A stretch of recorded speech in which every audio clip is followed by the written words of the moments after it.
Government एक ऐसा decision लेने जा रही है जिससे आपकी इन हैंड सैलरी पर इम्पैक्ट पड़ सकता है। देखिए, फाइनेंस मिनिस्ट्री ने एक अप्रूवल दिया है कि जो एम्प्लॉय प्रोविडेंट फंड की जो वेज सीलिंग होती है उसे 25,000 रुपए तक कर दिया जाए। अभी ये जो सीलिंग है वो 15 के यानी 15,000 रुपए है। इसका मतलब क्या होता है? इसका मतलब है कि अगर आपकी सैलरी 15,000 रुपए तक अभी है तो उस पर मैंडेटरी है कि जो पीएफ है वो कट करना जरूरी होगा।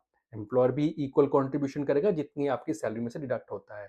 लेकिन अब इस लिमिट को बढ़ा करके 25,000 रुपए तक करने की बात कही जा रही है। हालांकि अभी कैबिनेट ने इसको अप्रूवल नहीं दिया, लेकिन फाइनेंस मिनिस्ट्री ने इसको अप्रूव कर दिया है। मुझसे मेरे एक जानने वाले के बेटे ने पूछा कि आखिरकार उसकी सैलरी पर इसका कोई इम्पैक्ट पड़ेगा अगर उसकी सैलरी 20 से 22 हजार रुपए के बीच में है। तो देखिए, अभी तो इसका इम्पैक्ट नहीं पड़ेगा, लेकिन हो सकता है कि आगे जाकर के पड़े।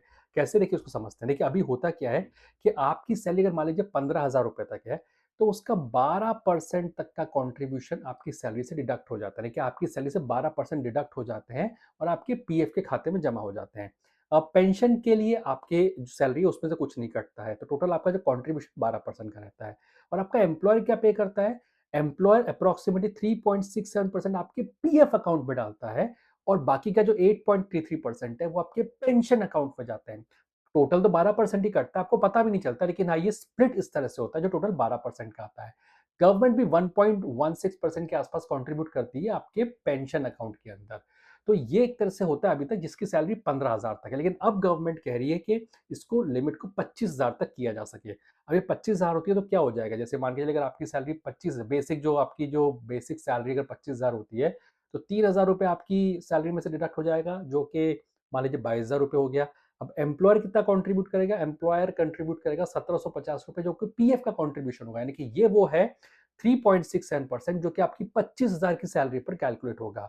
वही 1250 रुपए आपके पेंशन के खाते में जाएंगे। अब आप बोलेंगे कि 1250 ये कम कैसे हो सकता है? वो इसलिए क्योंकि अभी जो लिमिट बढ़ाने की बात चल रही है वो है ईपीएफ की, यानी कि जो पीएफ की जो लिमिट है उसको बढ़ाया जाएगा। पेंशन लिमिट को बढ़ाने की कोई बात नहीं कही गई है। इसलिए ये जो 1250 रुपए कैलकुलेट हुआ है ये 15,000 की सैलरी पर ही कैलकुलेट किया जाएगा। लेकिन हाँ, आपकी जो पीएफ का जो कंट्रीब्यूशन है वो 25,000 रुपए करने की जो बात है उसको मैंडेटरी करने की बात कही जा रही है।